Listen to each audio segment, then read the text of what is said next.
அடுத்தபடியாக கள்ளக்குறிச்சி நாடாளுமன்ற உறுப்பினர் மலையரசன் அவர்கள். அனைவருக்கும் வணக்கம். தமிழ்நாடு தலைகுனியாது என்ற இந்த மாபெரும் பொதுக்கூட்டத்திற்கு சிறப்புரையாற்றி வெற்றி தொகுதியாக மாற்றுவதற்காக ஏற்கனவே வெற்றி பெற்றாச்சு. வெற்றி பெற்ற போல தான் இருக்குது இங்கே கூட்டத்தை பார்த்தா. முனைவர் எளியவர், ஏழை பங்காளர், அனைவரையும் மதிக்கக்கூடிய அன்புக்குரிய மாண்புமிகு உயர்கல்வித்துறை அமைச்சர் அன்னார் அவர்களே, மற்றும் தலைமை பொறுப்பேற்று இந்த மாபெரும் பொதுக்கூட்டத்தை நடத்தி கொண்டிருக்கும் ஆற்றல் மிகு மாவட்ட கழக செயலாளரும் எனது அரசியல் ஆசானும் எனது குடும்பத் தலைவருமான வசந்தம் கார்த்திகேயன் அவர்களே, இங்கு கலந்து கொண்டுள்ள அனைத்து ஒன்றிய நகர பேரூர் கழக செயலாளர்களே மற்றும் அனைத்து நிர்வாகிகளே, கழக முன்னோடிகளே, பெருந்திரளாக கலந்து கொண்டுள்ள என்னுடைய உடன்பிறப்புகளே,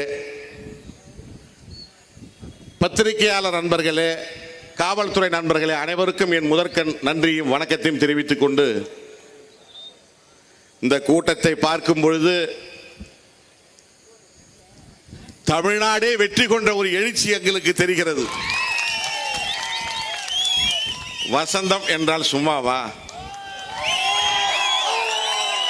வசந்தம் வீசுகிற மண் இது. ஏன்னா நல்லா பேசக்கூடிய எங்க அண்ணன் வந்திருக்காரு கழகத்துக்கு. அந்த காலத்திலிருந்து பேசி பேசி பேசியே கழகத்துக்கு உழைத்து உழைத்து உழைத்து உழைத்தே இன்னைக்கு உயர்கல்வித்துறை அமைச்சராக இருக்கிறார்.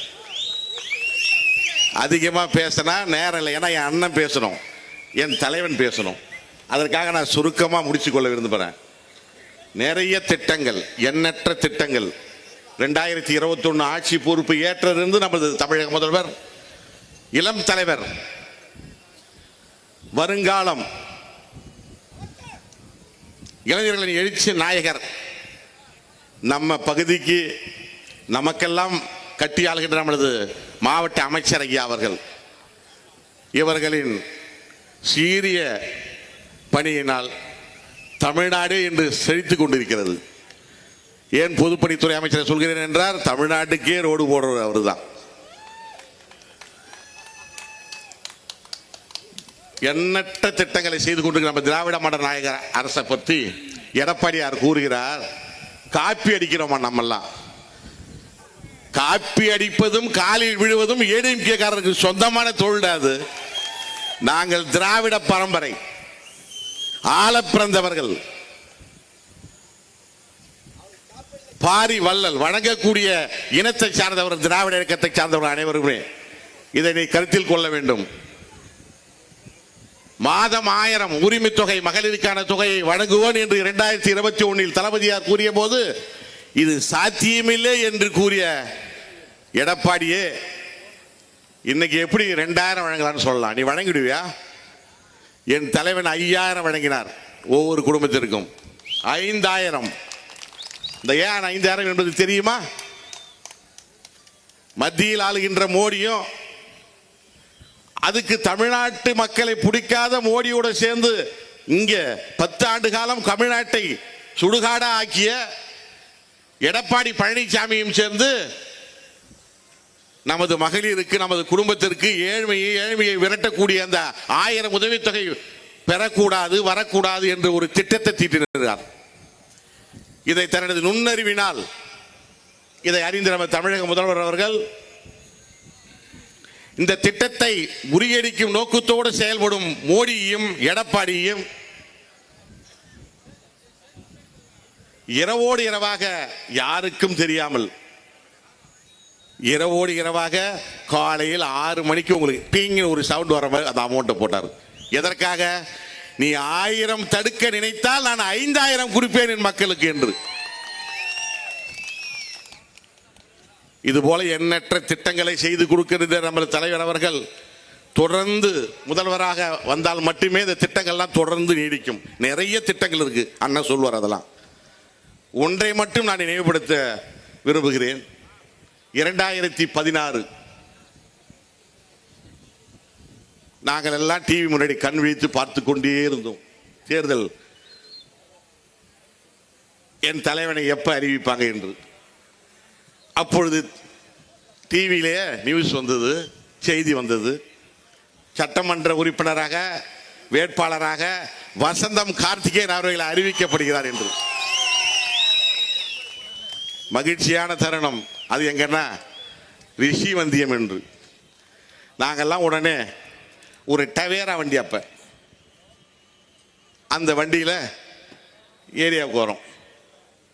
வரும்பொழுது நாங்கள் உழைச்சதுக்காக அதை சொல்ல வரல, இருந்த நிகழ்ச்சியை சொல்ல வரோம். அன்னைக்கு அப்படியே அரியூர் திருக்கோளூர் பகுதி வந்து இந்த வராத இப்போ கூட நம்ம பாண்டரங்கன் ஐயாவை பார்த்துட்டு வந்தோம்.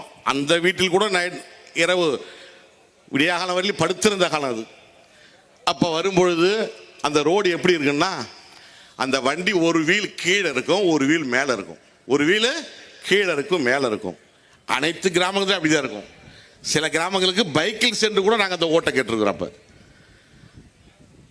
படுமோசமான ரோடு, பராமரிக்கப்படாத கோயில்கள்,